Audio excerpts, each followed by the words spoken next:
Hey friends, it's Jeff. Had a little bit of trouble with one of the microphones, which you'll hear up front, but once you get into it, it kind of goes away. But we loved this conversation, and so we're posting it despite a small audio difficulty. Hope you enjoy. Happy New Week. Be well. Hey, this is the morning show. Jeff Cook. I'm with Kristin Messegee, Jackie Contessa. Welcome. Good morning. Morning is right. Okay, we're talking. All right, so topic that I love. This actually may be one of my favorite topics in Enneagram, and I haven't gotten a chance to talk about it for years, literally, in this context, but I'm doing it with you two. We're talking about the centers, but not just our dominant center and not just our repressed center, but our relationship to each of the three centers, because we are made up of head, heart, and body. But I never hear people really push into that hard and say something to the effect of, hey, Enneagram 6, what is your relationship to your body? Hey, Enneagram 6, what's your relationship to your heart? What's your relationship to your head? And really parse that for a minute. And so that's what I want to do with the three of us. Each of us represent, helpfully enough, each of us represent one of the centers. And that's going to be, I think, really valuable as we come to thinking about our relationship with the centers. So are you ready to go? Ready. Our introductory banner today is going to be kind of weak because we already spent the entire weekend together talking shop. And so no need to catch up. Isn't that how that goes? What you mean to say is our introductory banter already happened and then we hit record. That's what you say. That's actually true. But we couldn't say any of those things online because they were spicy. I kind of want to set the table a little bit. Yeah. Okay. I got a little framework here I like. Please. The body center. Instinctive or gut center. Could be other words we use for it. So this is the seat of presence, boundaries, and instinctual knowing. Do we all buy this? Yes. Okay, good. I could plus it, but I think that all Feel works free. For sure. We like that, though. Presence, boundaries, instinctual knowing. What would you add? I would want to spin it just because I'm in that Dr. Siegel book up till my eyeballs. And so I'd want to spin it scientifically and say that your nervous system takes in the world through elements of your physicality and biology that direct your attention to the present moment. Everybody has this, but only some of the types have it in spades, you know? Some of the types like an really awareness of it. Yeah, the primary awareness for 8s, 9s, and 1s will be the boundaries, presence, what is happening now. And that comes through your nervous system because part of your nervous system is wired to experience the surrounding environments. I'm actually really glad you said that because the whole 6s taking the world through thinking.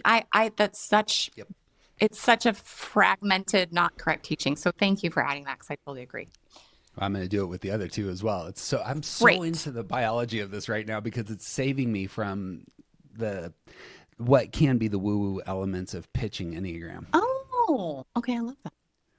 So, okay. Not that woo-woo is so terrible sometimes, but go ahead. So you said to the girl who literally had a box of tarot cards at the event in my backpack. If some of us consider Is it helpful? Is it useful? This is how the 6 prepares for Does it make life. you a better person? I'm all for it. I don't know. I went to the Garden of the Gods afterwards and did a bunch of tarot readings in nature, and it really set my soul right and made me very happy. You get all affirmation from me on that. Good, great.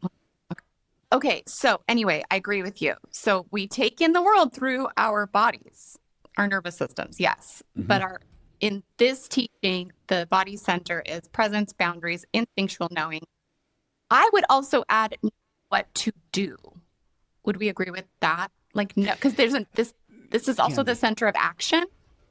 Is that not instinctual knowing? Yeah. Or is that like not sort of included? I just want to pull it out. I think that's it. But like knowing what to do. I recognize that we're still doing a lot of work on this. The processing center comes into play here. It's certainly the case for 8s and 1s.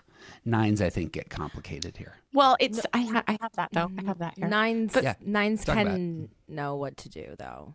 9s they can do numb. Yeah. Mm-hmm.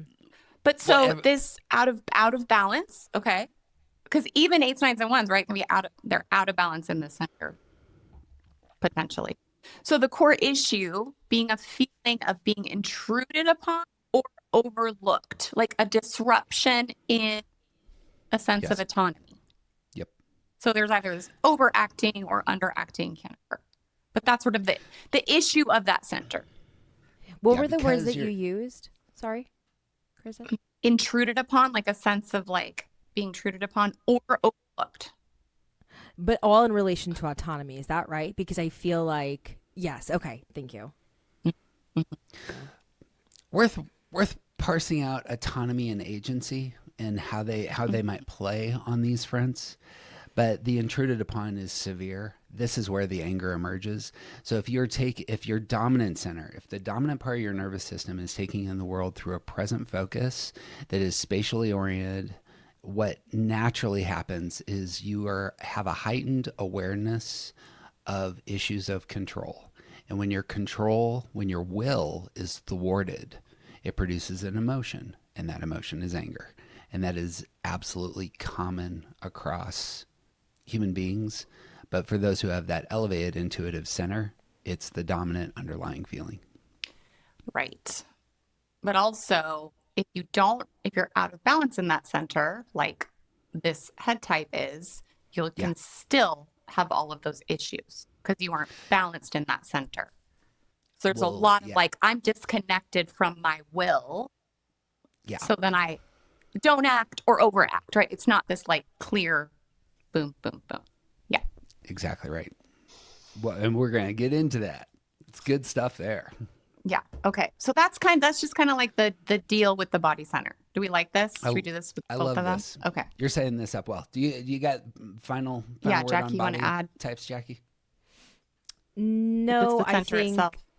I think to like maybe setting language around like the idea of autonomy, and maybe I'd love to hear your thoughts, but like the idea of autonomy for me, just because it does apply to all 3 of these types in one way or another, is the idea that I want to name my A and my Z, and I want to get there in the way that I want to get there without anybody, to use your word, sort of disrupting or intruding. If there are other words that I would put in here, maybe control and justice, just to float those 2 around relating. But other than that, all this works. I like it. I would love to elevate justice. Control goes alongside agency and autonomy in my heart and experience. But justice, notice what justice is about. Justice is about everything out there being set right. Mm-hmm. And when the world is out there is set right, then I will feel much more comfortable in the world. 8s, 9s, 1s all experience this. And I really want to, TJ obviously can't be here, but he was with us this weekend. And he said at one of our lunches that 9s they don't want peace and calm. They want shalom. They want things to be right. So in like an environment where a lot of energy and maybe even chaos is appropriate, then that's the thing. It was a really powerful statement. So is shalom a neutral word? And if not, like, what's a word that is neutral that like encompasses that? Like, I know what it means in my heart, right? Like, I'm like, okay, I get what, but I don't really know how to relate as that. they should be. Things as they should be. Yeah. Okay. You'll notice the prescription there. Justice as a prescribed posture towards the world. Yeah. And if we think about 8, 9, and 1 individually, that A to Z, and then therefore version of justice looks different for each of these 3 types. This depending on as it should their be. desire. Direction's going to be huge here, because 8s is going to be very much the stuff out there. For the 1s, it's going to be very internally referenced at first. And the 9s are just trying to maintain all the things and have the flow, as it were. I think that's a great plus on the 9 side. You can have very loud, energetic environments, but they're set in the right place, and the 9 finds their position in that world. That's perfect. Heart, what you got? Okay. So this is the center of genuine connection, empathy, and identity. So some of the places the heart center sort of orbiting is, am I lovable? Do I matter? Who am I? And then we get into the whole, who do I need to be those things?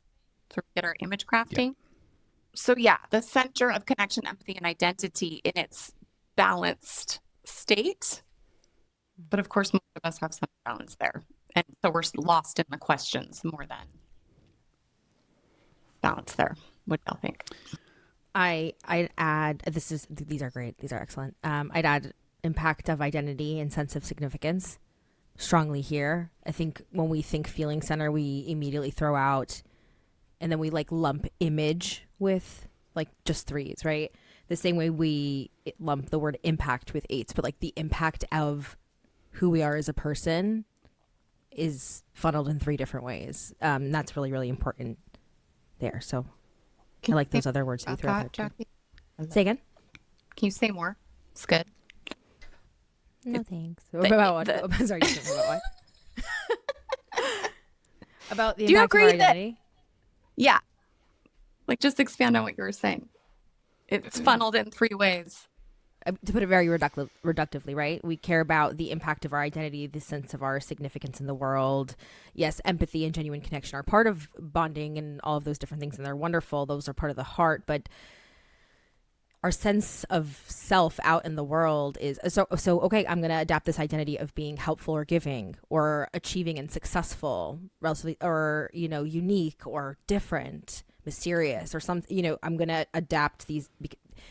I'm trying to measure my impact of identity, my sense of significance somewhere, right? So this is the work. I don't want to talk about this anymore. It's making my tummy hurt. Too bad. That's what we're doing today. The other thing here, I just want to add. Sorry, Jeff. So this is where our feelings, Yes. So I want to also say too, like just on the side of like significance, identity, all of this stuff. When people say like things like shame is kind of like we have to get away from shame. We just like have to actually work with it and manage it, because when we do, it sounds more like conviction. When you think of conviction and like who you are meant to be, your identity, all of that stuff, that's the messy side of that coin is also what's going on in the heart center. It's not just feelings. And I think we need to understand that to understand the roots of what's going on, especially when we go, oh, sticky feelings don't apply to 3, right? So that's under the hood of what's going on in the heart center. Yeah, I think related to all that, in this center, emotion becomes something to manage rather than just be a part, just be a part of our human experience. Emotions become part of There's some type of collateral, right? Like maybe a tool, maybe something to manage, something to do. Yes. Yeah. Yeah.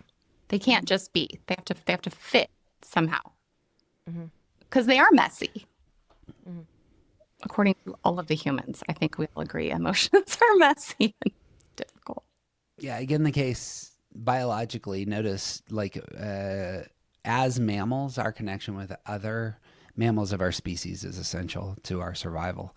We're wired for this. We're wired to bond, and that's what is taking place in this part of our nervous system. Is we have a part of our nervous system that is primarily aware and drawn to bonding with other mammals of our species.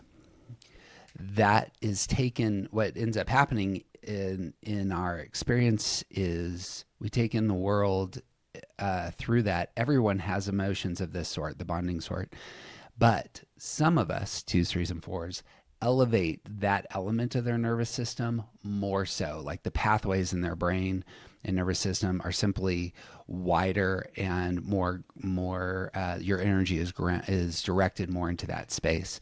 So when talking about shame or the feelings of not wanting to be disconnected, that is the natural underlying feeling that's produced because your nervous system is telling you, I don't want to be separate from the tribe. I don't want to be separate from other mammals who will care for me. And so we don't like shame, but shame is an evolutionary byproduct in our experience because of this. If you didn't feel shame, then you would be isolated. Animals that are isolated are don't spread their seed, don't survive, etc. And so shame ends up being really valuable on that front, just getting us in the right place at the right time. It can be a liability later, but at first it really has a lot of value, and I can keep going. But that would be I think the primary, if you want to ground it in human physiology. Very well. Do you think animals experience shame, Jeff, if they... I've seen my dog get into the trash. She knows she's not supposed to get into the trash.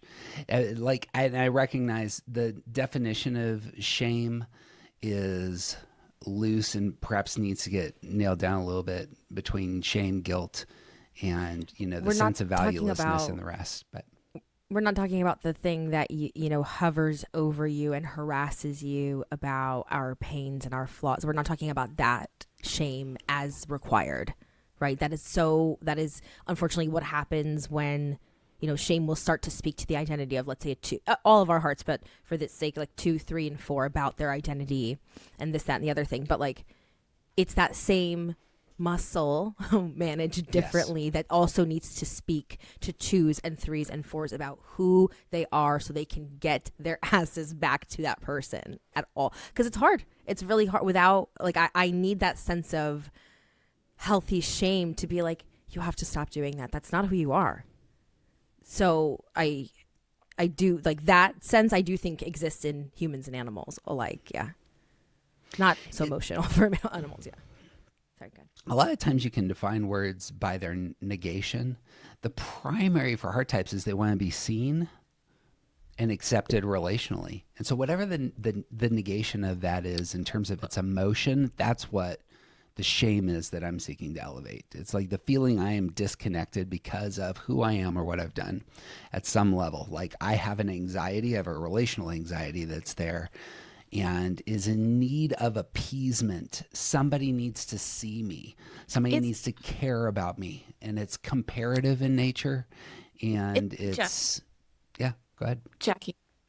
Somebody seeing me, maybe. My sense of significance, the impact of my identity needs to, for lack of a better word, not to use a scientific word here, but ping. My sense of identity needs to ping. But is it seen, or is it's like a special? It's like I need to be, it's not just seen, right? It's all of those things, and it's maybe those things, and it's not those things. It's yes and it's no. It's like that. Those things are tools, but 2, 3, and 4 will intuit and interpret very, very differently whether or not our idea of bonding is met. Our sense of identity, like that's yes. I can't finish the sentence because my brain just stopped working. But no, I just think it's different than being seen. I think for the we can't. So I like this conversation with 2s and 3s and 4s alike. Like some 4s go, yes, it's seen, and some say, yes, it's witnessed. That's exactly what it is. Some 2s say witnessed but not seen. Some say seen but not witnessed. Some say liked but not wanted but not liked. We can give, we can take, but at the end of the day, I think it's relative to both. First the type, and then starts getting more, to the individual, but how they would define my sense of identity, has some kind of significance and impact. Well, and we all have this too, and we'll get into this, but like Correct. what we're saying is we all have these 3 centers. We obviously just get all wrapped up in one usually, but this isn't just image types, even dealing with these issues. We all have these questions. That's correct. Yeah. And that's because we're mammals, and that's because we have 3 centers, which is exactly what we're talking about. Yeah. Jeff's a scientist now. But some of us elevate. These additions. Some of us elevate that center more than others. Right. And that becomes this is the elevation of the center matters because it defines what your primary motivation is. And your primary motive very likely is coming out of that need to appease the negative experience of your underlying feeling. And so shame is first for 2s, 3s, and 4s. Yeah. That's the thing. Fear is last or later. Yeah. Anger is later. The shame is what is needing to get addressed first. So how are you going to do that? You're going to gain attention of the tribe and remind yourself that you're part of, that you are bonded. And that's a very, again, evolutionarily biological way of being in the world. And it comes out in our mind as this is who I am. Well, and also having the sense of like the experience of like, okay, I did the things to be bonded here would be an out of balance experience, because that's not the same as genuine connection and bonding, which is very different. Yep. We can create artificial experiences that, yeah.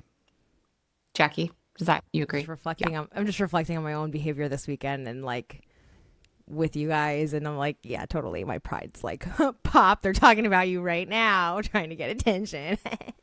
Anyway, yes, all checks out.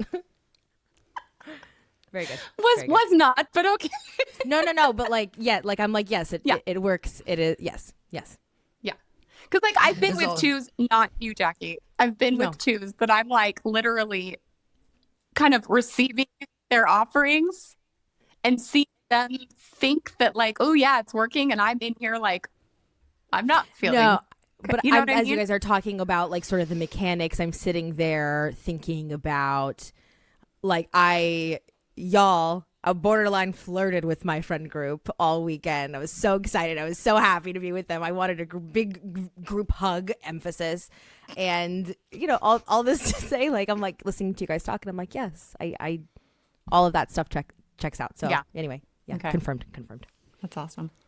Last little side note there is I think the comparative feelings that 2s, 3s, and 4s can have also emerge here because the understanding where I am in the group or in relationship to the, you know, if you're a sexual dominant subtype, you know, my person, that's going to come in those spaces of understanding how thick the bond is, as it were. It's also going to produce the past focus. Shame is a past focused emotion, and it's assessing where I am in the world. You're comparing yourself with yourself in the past and where bonds were broken in the past. And this will be a dominant, I assume, for 2s, 3s, and 4s. They know where relationships went wrong. And because of that, that influences the way they filter everything else in the present. The world is coming at you. You are experiencing new and different people and people that you've cared about for a long time. And you're comparing your bond with them right now versus what you experienced in the past, especially if people left. Okay, got it. 5, 6, and 7, please. Love it. I love this. So more. This hits me Got so it. hard Got as well. it. Thanks. By the way, got Jackie. it. Thanks. No one loves Jackie. Got it. Move. So, but you can, yeah. I do think. Why don't you land the plane, Kristin, with heart types. Well, I just think it's really important to remember we all are dealing with this, right? So you bring up like Correct. comparative, and I'm like, oh, like so much of that going on with 6s. So there's not, this isn't just, we're doing a good job describing this as the types in the center, but these are issues for all of the human. Right. Correct. These So, are yeah. the first things that we want and organize how we get what we want. But we all want all of these things to different degrees. And we might get to this, right? We might have a better shot of doing our work in our non-dominant centers to maybe build up some capacity to really hit the dominant center issues that might be the stickiest for us. I'm just making that up. I like it. Moving into head, I want to say two quick things. One, actually, if you get into this, especially on the science side, go to aroundthecircle.org, sign up for a membership, and find the reading room material. We are doing hours and hours of deep dives into this and having online discussions. You should sign up. You should get engaged here. This is actually a place that is red hot in terms of what the future of Enneagram is going to look like. And we're one of the few places that's actually doing business with it. Second, and I think this keys in on a lot of stuff that we heard this weekend that I'm not a big fan of. There is an idea that you are your essence separate from any of these three centers. Let me pitch it just real quick, and this is for teasing for a future episode. I'm sure. Oh, good. Okay. But it matters in this conversation. You don't have a body. You are your body. And you don't just have a heart. You are your heart. And you don't just have a mind. You are your mind. And if you try to disconnect yourself from all three of your centers and become something completely other, I don't know what you are anymore. For me, and that's a metaphysical question, but a lot of people want to talk about how you got this essence completely divorced from these three centers. For the sake of this conversation, I would love to invite the fact that that it's not just that your heart produces these emotions. You are your heart, and the emotions that you're experiencing are yours, and they're part of you. And as was said to me 28 times this weekend, you should feel those emotions and find out what they're saying to you, because it is you talking to you at some very important depthy levels. So I'm getting animated about this for some reason. It's the heavy cream. No, this is big time for you. And I love that you just thought you could pop it in here. What is happening? But it's a very important discussion, because that part of Enneagram is just it's important to talk about, think about. So yeah. Confused and misdirected, I believe, is what you wanted to say. Head types. We don't even agree. That's why I'm like, how dare you? Just like plop this in here without offering We'll it. come to it. Essence, the difference between essence and what's the opposite? The opposite of essence? I don't know. Your essence and your personality. Thank you. Oh, So right. we should talk about the emergence of personality and how that works. Yeah. Go ahead. Apparently, this is the Jeff show. Okay. That's what's happening this morning. Don't invalidate Jeff. We don't invalidate one another on this show. I want to have this conversation. Okay, everybody shake hands and make up right now. My body center is confused, because I'm like, I desperately want to like whoosh dive in. But Jeff's like, oh no, we're just sprinkling a little of the most interesting part. Unfortunately, I'm poisoning the well for our future conversations. I'm trying to get people on my side prior, because I'm so insecure about my position, because it's clearly in the minority. So we are never going to get to secondary center. Let's go. 5, 6, and 7. Kristin, tell us about the head types, or a head center. Okay. The mind center in balance is the seat of discernment, clarity, and inner knowing. So when this area supposedly is in balance and regulated or whatever, we can think without being consumed by our thoughts. The mind is in service to the whole person, as opposed to being the whole person. Okay, so when the center is out of balance, it's driven by fear and anxiety. There's just the kind of always ever-present belief that something can go wrong, and that must be thought about. It becomes like an over-processing. Like the mind is not a processing center or like a repository for all of the things that you've ever known. That's when it's out of balance, which I could talk about for days. So it's, over-processing, looping, strategizing, all these things are when the mind center is not in balance. Often in search of some kind of relative sense of security relative to the individual. If you're leading with a head type, relative security for the 5, the 6, the 7. But yeah, but it can't be found through more thinking. It's like, well, more thinking can surely accomplish that. That's the out of balance. I know that I'm putting you on the spot, Kristin. If you can, for those listening, can you describe, for those listening and not me, can you describe the difference between inner knowing and instinctual knowing, right? The difference between... I actually can't. I know. I looked at it and I was like, meh. I think it's like, I can feel the difference. I know an instinctual knowing versus like a choice that I'm making, like a discerning choice that I'm making. I don't totally know how it's going to turn out, but I'm going to go ahead and do that. As opposed to like an instinctual hit, it's very different. I literally comes from below. I agree with that. Just because I think a lot of when I've worked to like clarify type with someone who ends up strongly identifying with type 1, it's like, am I a head type, or am I, because they think a lot, or they think that they think a lot, but it's really like, well, where is that coming from? So yeah, anyway, Jeff, I'd love to hear your thoughts on the difference between instinctual knowing and inner knowing. Instinctual knowing isn't cognitive, and it's not future referenced. Instinctual knowing is about the present, and it doesn't have a deductive dynamic.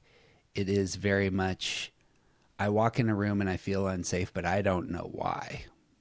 that would be an example of intuitive knowing. Or instinctual knowing. Or instinctual. Oh, Yeah, sure. thank Okay. you. Thank you. What I take the head center to be, again, as part of your nervous system, it is focused on future threats. This is absolutely essential to survival. You had one of the reasons that human beings have survived and thrived is their ability to foresee problems in the future. And I assume it's the case that, so much of our brain capacity actually is about playing out what might happen and then responding to those future threats. But it's also, do I have the resources I need to address future threats? And the mind center is primarily 5, 6s, and 7s. That is the thing they need most, is they need resources. That is what security is. So for the 6s, it's relationships. For the 5s, it's oftentimes assets. And for the 7s, it's opportunities. They are solving those future problems by accumulating resources that are going to help them navigate the future threats. So I think strategizing is spot on, as Kristin was saying. Right. And then, so the out of balance is you don't ever land. Yeah, you just so keep thinking you need more, as opposed to like, but look at everything you accumulated already. So out of balance, and this at least for me, is going to be a primary topic in Enneagram. That's the goal, is balance. So the opposite of balance, again, is excess. So 5, 6s, and 7s all can become excessive in their center, and that's what it would look like. You can never think enough about the future and what might go wrong. Right. It is an infinite world to dive into, and so too the heart types, in terms of the infinite complexity of relationships and dynamics and whether or not people care about me.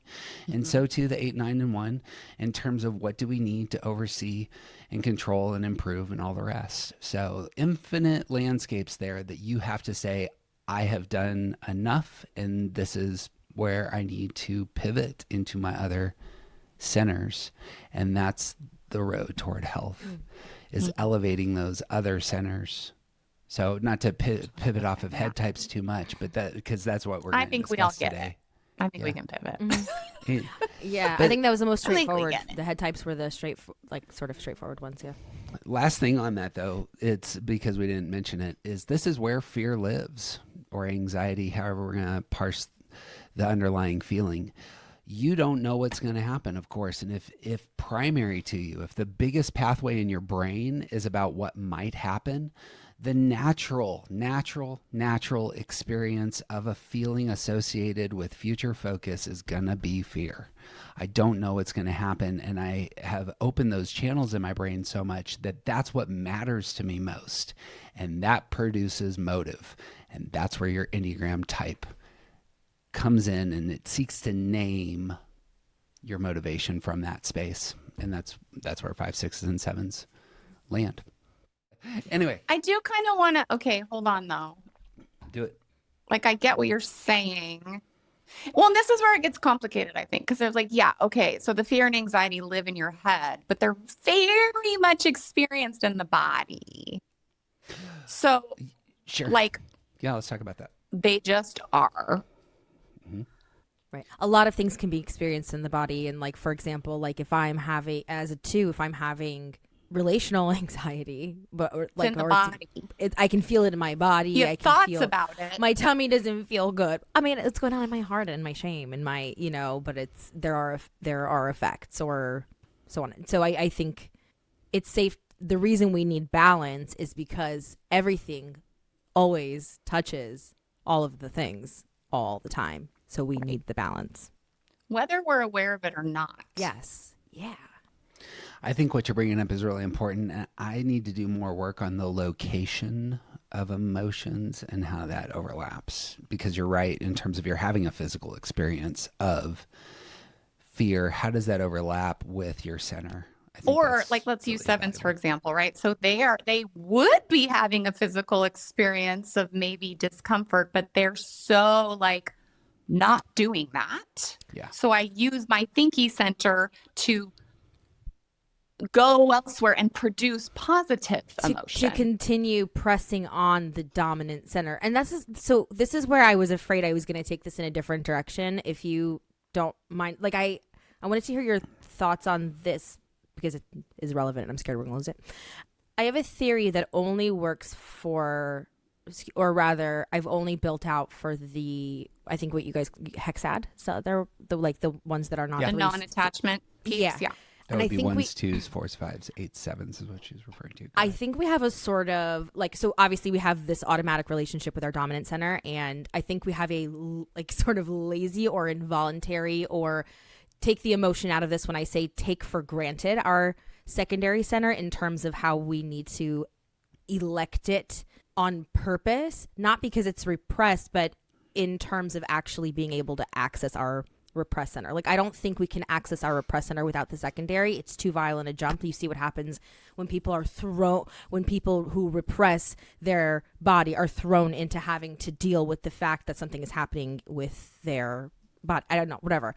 So like as a 2, I'm in the heart center and my body is second. And I'm not saying like I hate my body or I don't, I take it for granted or whatever, but I don't always elect it on purpose to push into it to open that door for productive thinking, right? And so I think you have to take your attention off other people. Yes, and so like for and we can kind of build this out. And I'm mostly interested in how, because I think for the other types it could be obvious, but for 3, 6, and 9 not so much. But like for type 2, for example, to keep on me, so I'm not putting anyone in the corner, like solo travel, or like solo days, or like learning skills or hobbies or things in secret that are not for people. 2s, not ASL. That's beautiful and lovely, and me included. I want to learn it, but it is for other people. So unless it is for you. So, but like learn a skill in secret, right? Like learning certain things in secret, doing where it is not putting emphasis on the heart, how you do things with the heart center, right? Using your secondary center where it does not put emphasis on the dominant center will start to open up, right? So that's sort of the thought I want to, when I'm coaching with people, that is where I start to lead them. And I would love your thoughts on it. Thank you for letting me get there. That took me a long time. I got lots of thoughts. In fact, I think a lot of our discussion, which we're probably going to pick up next time when we talk about ourselves, because we're going to run out of time, is going to be on these fronts, is just identifying what the primary, secondary, and repressed center look like for a 2 and your relationship with them. What I heard there is you talked about your body is, I associated that with the fact that your body is, you primarily access your body in your stress move, and that's why I heard in your language. 100%. Usually we do, like when I think down the line at all of the hexad, at least, right, where I see this the most evidently, it is how we only mostly use our secondary center as a tool to continue to overemphasize the most dominant center. Yeah, we'll talk about that, and we need to probably define terms in terms of secondary center and the rest, but that would be a place to go.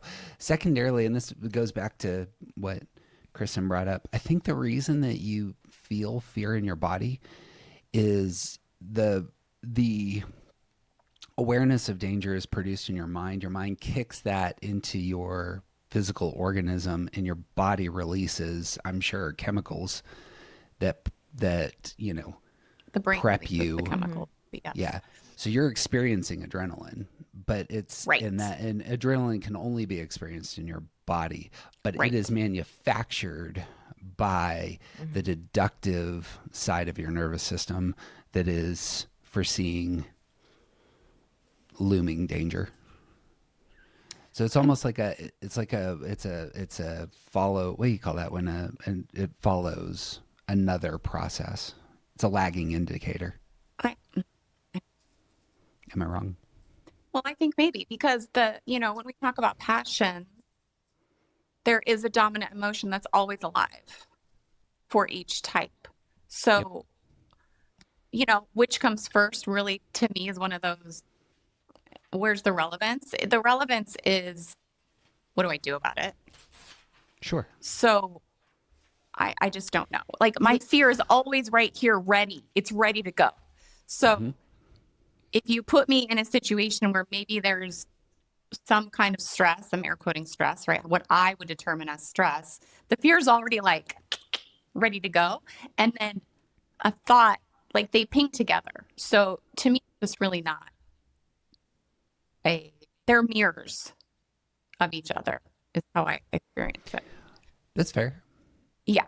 But it's really more to your point of like, we are our mind, we are our body, we are our heart. So. Yes. Speaking just about the head center, this would be part of your nervous system, as you were saying. That's like, it's specially designed for clarity, discernment, strategizing. It's future oriented. And the awareness comes into your physicality through that center. So biologically, for 5s, 6s, and 7s, those neural pathways are just more open and primary and doing the business. Now that's your nervous system, and all of us have a nervous system with different pathways that are open up more than others. Right. I suppose it's the case. This would be my intuition about emotions, is even the heart types and the body types, it's still the nervous system. You haven't actually entered your body yet. It's the nervous system that is kicking out what is most valuable. How can you separate nervous system and body? So what Siegel does is he says your nervous system flows through your entire body, your entire physicality. And some people will talk about having 3 brains. I don't know if this is going to be a new concept. No, I think it's the exact same, actually. Okay. So there's like, these are the 3 brains. Yeah. Yeah. So this apparently can be, this isn't woo woo. This is like, you can look at this nerve goes around your heart and lungs, and is receptive, the heart types, for a different kind of information. And if it's given primacy over other elements, then that you become heart type. And so too the body types, apparently. Again, the reason that they're called gut types is apparently this nerve is lower down and flows into more elements of your physicality, but it's still your nervous system. So it's not your bicep. My bicep doesn't tell me anything. Sure. So it would be of that sort. So for the head types, however this ends up working, like the deductive, strategizing, discerning elements of your nervous system have a future orientation. Using that example though, like, okay, our biceps don't tell us anything, but if we exercise, we get much different information in our whole body. And so like my mind is greatly calmed by exercising. So I don't even know if we can say it's true that our biceps don't tell us anything, to your example. Like, how do we influence all of this? There's so many different ways. And getting into the body. It's not the bicep. It's not the muscle. It's the nerves in the muscle that are telling you things. But, well, I know that. But I'm saying, but the fact that we can move the muscles and then get the messages into the nervous system. Correct. When you dance by yourself, it communicates something intuitively, present focused. You feel a certain way. When you dance with another person intimately, it communicates something different. Different nerves receiving different messages and communicating things to your nervous system. Thinking about dancing with another person tomorrow at prom, that's another part of your nervous system. Those are 3 different parts of your nervous system. We have neural pathways that open up more dominantly depending on our type. Mm-hmm. But, and here's the kicker, if we are balanced and healthy, what ends up happening is this is neuroplasticity, what we can do is we can do the work to open up pathways in our non-dominant centers, and that creates 2 things. One, it creates balance, but second, and vastly more importantly, is it allows you to make free choices. You get freedom when you open up different parts of your nervous system, because then you can say, my heart is telling me things that are unhealthy for me in this moment, and I need to move into my physicality and get a different message. That would be the wise thing to do at this point in time. It would create balance in myself, and I'd moderate my emotions. That's a healthy person. You get choice. Yes, you get choice. You get freedom from the bounds yes. of your personality. Yes. It is the only fair shot we have, because it is the only way to start accessing what is repressed, right? To go into the secondary space is the only way to really start accessing what is repressed. So I think it's the only fair shot at that restoring that balance, to having that choice, for sure. But I think we have to... To me, me is the entire point of Enneagram work is like, am I automatic or But am I in some degree of choice in my life But we and need to can make make changes? we need to make the distinction, right? That, for example, I'll speak for myself as a 2. If I'm trying to really rebalance, feeling, doing, and thinking, or get out of repressed thinking, I'm not going to just I can't just go for walks every day and go, how come I'm still thinking repressed?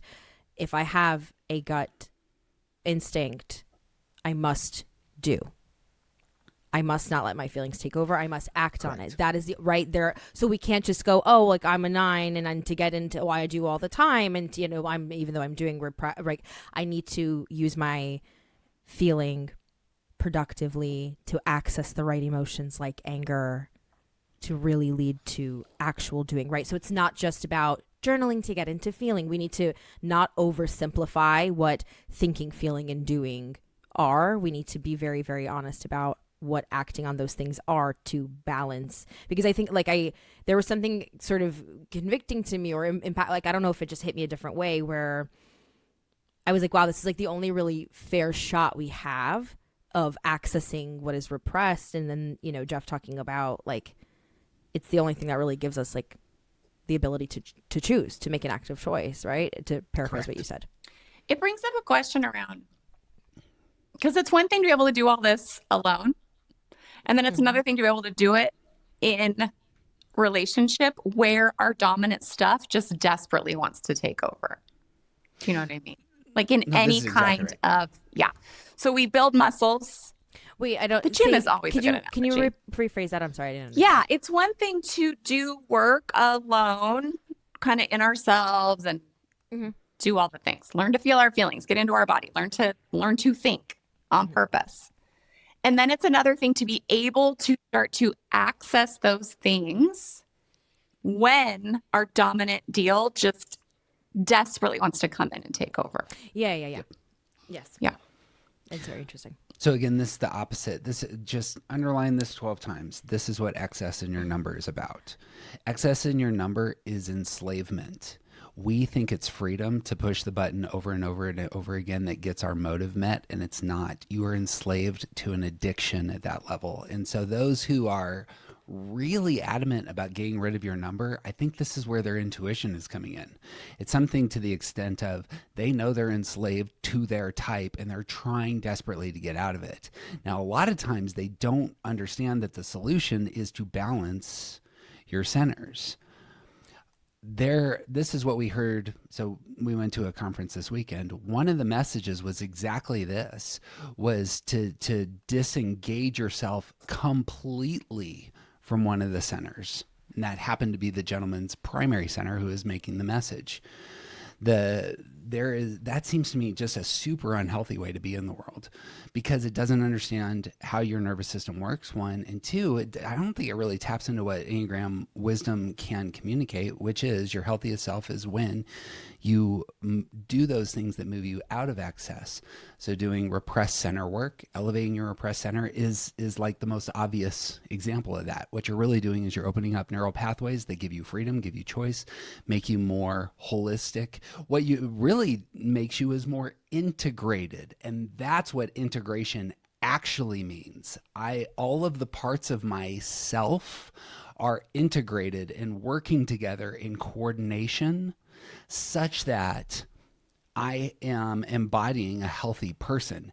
Integration is not moving to your security number. That is a pathetic goal, and you should set it aside.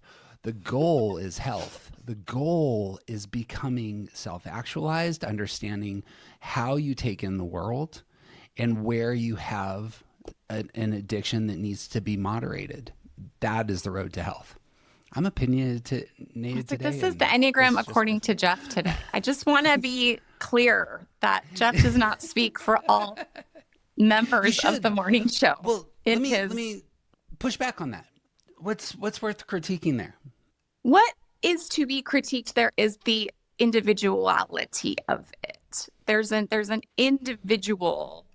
There's a way that I, the one person, can just do all that and then be this balanced version of myself in the world. It's a very, I don't know. it lacks community. It lacks. It's very one size fits all. I'm gonna have to think about it more. I didn't know you were Are gonna you saying- drop all that. I was gonna have to It's defend very against type one size fits all. That's what it is. It isn't that. It's very American. It's very elevate the individual. It's very we Okay. can all just do whatever we most want. Are you And sure? Oh, well, yeah, it is. And it's got a very like everyone just needs to do their work and we can all be these like blah blah people and creatures. And I'm like, that's Where's TJ? Where's TJ? I need to smile at someone. Where's TJ? listen, I am a life coach, okay? If I did not share a good bit of that, I would not have the job I have. But working with individuals over the course of years and getting into different kinds of spiritual work has just really, really informed my view of everything that we're saying here. So it's fine. It's just a view of how people can be in the world. You know, I literally think of like, Jeff, you do this, so I'm going to give myself permission to do this. Use an extreme example, right? Like the people in Iran right now, they're supposed to just like whoosh, do all their work and be these great individualized folks and like live into what I don't have any idea what they're supposed to do. You know, would they benefit from the Enneagram or would they benefit from not living in hell? So there's something in the like, we can that just really part of me, I mean, I'm a 6, so I can do both sides, right? Part of me is like, yeah. And part of me is like, absolutely not. We need to learn how to take care of each other. Like a lot of our work can be done taking care of other people, not this just like, I need to have all of my time and space and resources to do everything myself. I don't disagree with anything you're saying. I know you don't. That's why when you get all going, I just got to be friends. like, hold on. So Grab let me, the balloon. let me clarify one thing that I think is maybe an unseen. Health, happiness, thriving, flourishing can be experienced, in my view, by somebody who is desperately suffering. And that's because it's not about the circumstances out there. It's about who you are. Socrates wants to argue that no bad can happen to a good person. And Listen, there's I used to something coach on that shit all the time, okay? I get it. deeply pings for me. So, and that's hard. But all the Enneagram is doing is naming your motive, and it's naming how, you know, it's giving very simple language for these very complicated things going on, both inside your internal nervous system and how you as a physical being relate to the human beings that you're with or in isolation. I suppose some people are desperately alone. It's still naming some of the things that are going on. Just a tool. It's just a tool. Yep. What'd you say, Jackie? Kristin, tell your dog I said hi. God. That's fair. No, I just want all my friends to get along all the time. So that's all. This is us caring about each other. It truly. I and know. also I'm just waiting for TJ to come back. just highlighting, you know, individual work is just really an interesting thing to do. And we all do it. It's just part of it. I do not believe healthy societies are made by individuals who can and have the resources to do all the things. That's not what makes healthy societies. Healthy societies can be made up of individuals who do individual work, and then that, you know, empowers them to come alongside people who are doing, you know, communal work or relational work. And I think of how we need all three instincts. We need all kinds of people, and, you know, maybe Jeff's prescription's really great and well and excellent for ones or people named Jeff, right? But it works alongside a very large picture. It's just not the prescription for everybody, because if not, we'd fall apart. I also just want to say this has been a journey for me. Like 5 years ago, I would have been there just like, you know, cheering Jeff on. And I do cheer you on, Jeff. This is not, you know, you're not offended. You should push back. Well, because there's just such a, to me, it's like, if I really am going to go there, right? This is like the patriarchy view of things versus like a real depthy. What is patriarchy? I've never heard of this. You serious? It's a joke. There's this up and this out and this like, let's all just be our that solves it's like, okay. And there is a way that you can view society and community differently that's really down in the muck of life. And it's a very much more, it elevates people who have needs, right? It elevates like children, and it elevates marginalized people. And it just builds from a different place. And it builds from like saying there is pain. There is a lot that we can't just fix our way out of. And instead of me needing to work harder, and again, I'm literally kind of cringing as I'm saying this because it's very new to me. You're promoting justice. This is my wheelhouse. Go for it. Yes. I'll So support for you me, all day long. It's just, I don't know. And I honestly, it's like maybe I've done enough of my individual work to actually confront these realities, because I would really just love to do all my own work, honestly, and like feel great unto myself. And that is easier for me than really having to confront being a community person, a villager, whatever the frick, Yeah. a mom. So that's all. You got thoughts, Jackie? No, I don't actually. This is nice. Two things from me. One, because this has not only come up just in our podcast, but has been commented on extensively on our Patreon. I, unfortunately, get really into debate. I have a graduate degree in this. I had a job as a philosophy professor for a long time. Unfortunately, it's a gear that I shift into. All the listeners need to know is I don't surround myself with fools. I surround myself with people who are smarter than me, who press me, who push me, who make me a better thinker. And that's why these women are on this podcast. It has nothing, like, I'm not trying to set things up such that I can just rant. I want pushback on my thinking by people who are wise, informed, and bring good things into the world. So that would be one. I also really like debate. It does not bother me when it comes up. I have a lot of defenders, and I like adore this thing that's happening, and I feel very good about what happens in these spaces. So Bing. We can debate if we can kiss after. There are some like, I think Jackie's actually representing some of our audience. And so, dear listener, who I love and adore, and I'm so thankful that you listen to us. Sometimes having spirited arguments about things that matter can come across uncomfortable. totally. Some of us just thrive in that space. And I'm not sure what to do about that in terms of how we're coming to things. I suppose there's lots of Enneagram podcasts where this isn't the dynamic. Mm-hmm. So please get your Enneagram stuff from other people who are doing great work. This is what we're doing here.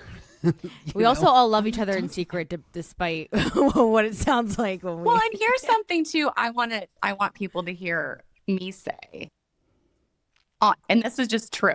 No one in my life talks me up like Jeff Cook. Like, I've been just lavished with so many just wonderful things about me. And so I just want that to be really clear. Like, in no way do I feel dismissed or talked over or overlooked. It's 100% the opposite. And I wouldn't be here otherwise. Yeah. It's the new strategy of the patriarchy to maintain control. It's a good one. Toss it around. Share it. The second Do a course on that. I fully affirm what you're saying in terms of individual work can't be the only thing. In my favorite C.S. Lewis book, he has a chapter called 3-Part Morality, and he talks about how truly flourishing human beings require 3 things. And he pictures humanity as a fleet of ships. And he says in order for the fleet of ships to get to their destination, which that place is happiness, we need 3 things. We need each of the ships to actually do internal work. If the captain isn't aware of the failings of the ship, integrity is a naval term for whether or not water's getting in your boat. Does your ship have integrity? If the systems that propel the boat aren't in order, if the steering mechanism isn't sound, then the ship itself won't be able to control itself. And what will happen is that ship will run into other ships. Not that this ever happens in our world, where somebody who's deeply unhealthy runs into other people and causes problems, but imagine it did. That would be one part to us getting to the world we call happiness. We need to take care of our own internal gears and mechanisms. The second is how the ships relate to each other. You need to respect other people's spaces. You need to understand where they are in the water. And you, thirdly, need to have a common destination. And if we're all aiming towards the world we call happiness together, then we're going to actually have a fantastic, thriving society. There's a better way to do this. Part of it is individual work, part of it is the person next to me, and part of it is we need to realize that we should all be aiming at the same land ahead, and that's part of the glorious human story if we can get there. Part of individual work is often seeing your context and letting yourself off the hook. Mm-hmm. Part of individual work is saying, oh, okay, of course I just XYZ in my personality way. Of course I just did that because I was really under stress. And it makes sense that I was under stress because blah, blah, blah, blah, blah. And when we get out of the inner warring that occurs, we're able to enter some of these other spaces with just more choice. So I think even more than inner work, I'm looking for a new word because it is work. But it's like a twisting of it. I mean, I really teach sixes to develop an internal relationship with themselves that can support them as they navigate life with other people. So that means not beating the shit out of themselves and not looking at their personality parts and saying, oh, that's so terrible. Why am I like that? Why do I do that? Like, that's the gear that's available. I need to change. I need to be different. That's just more personality. That's just like the straitjacket of your personality getting tighter and tighter and tighter. So how do we stop warring with ourselves truly? Then we have a little more freedom, I think, to stop warring with each other. So when we think about work, it isn't getting better and more buttoned up. It's grace and tenderness and understanding and not letting ourselves off the hook. I don't mean that. Like, we don't hold ourselves to any standards, but we hold ourselves to standards that matter and are important, not just our personality wearing a different hat. Lots of thoughts. But Jackie, you got thoughts on this one, I bet. No, I don't actually. God. One of the things that's going to make the three of us different is the direction of our energy. Mine is very internal. Jackie's is going to be very external. And I got both. And Kristin's going in both directions. The both directions is essential for Jackie and I to develop. And the work that I need to do is more posturing myself towards everyone else. And the work that Jackie needs to do is posturing more of her heart, and love others the way you love yourself requires you to love yourself. And so getting that shored up is for those who have external focus really matters. Yeah. And that's what I hear there. It's a both and. We need to, it's funny because I think when we talk about needing to focus at the opposite direction, we need to learn how to actually balance both. Because you choose to focus on themselves, guess what? They will. And then guess what? They don't know how to do both. They don't know how to focus on the inside and the outside, or do it at the same time, right? And so I think that can be how to balance I guess to put it reductively, like looking outward and also looking inward at the same time, looking inward to look outward, and so on and so forth. Yeah. This is a good place to land the plane and pick up next time, because in my view, you can't do both at the same time sometimes. And it might not actually be the healthiest way to go. Sometimes, for example, like when you're developing a muscle, go ahead. Can I clarify, doing one without losing access or ability, momentum to doing the other? Yeah. Because that's like, it's sort of, it's almost like this automatic atrophy. Like, you know how they say consistency is not doing it the same exact all the time, but like doing it daily, or, you know, there's sort of this like all in nature and focusing on others, or all in nature and focusing on self, and no ability to have some kind of consistent balance. Does that make sense? It absolutely does, Okay. especially since you're a 2. That is talking about that. you and your center and you and your security number. Yeah. And there's nothing wrong with that. Like that's just that is how you're doing the business of development. It seems to me, and this will be my last word, and I would love to hear your guys' final thoughts. I just love this material about your nervous system because Enneagram is just a language. It's just a language describing something that's physical and spiritual and mystical in nature, but it's just trying to make it usable. That's all Enneagram is. And so sometimes it can come across as stereotypical and overly simplistic. That is actually a virtue of the language, is that it's a little too simplistic at times. But when you do like muscle work, sometimes you have to really focus on a specific muscle, put all the energy into that muscle in order to see that muscle developed. If you try and build all your muscles at the same time, what actually happens is only some muscles get developed. There's a variety of ways that we need to grow, and spiritual practice for me, and this is what I imagine we'll talk about next time, can really be about localizing, focusing, and saying, what does it look like for me to get in touch with my heart right now? What does it look like for me to get in touch with my body right now? What does it look like for me to really do my best thinking right now? What ends up happening is, again, the neural pathways in your brain begin to open up in those specific locations. And that is an exercise that has huge dividends down the road. It's not just about, I need prayer time. It's that by doing that prayer time, as it were, it opens up everything else.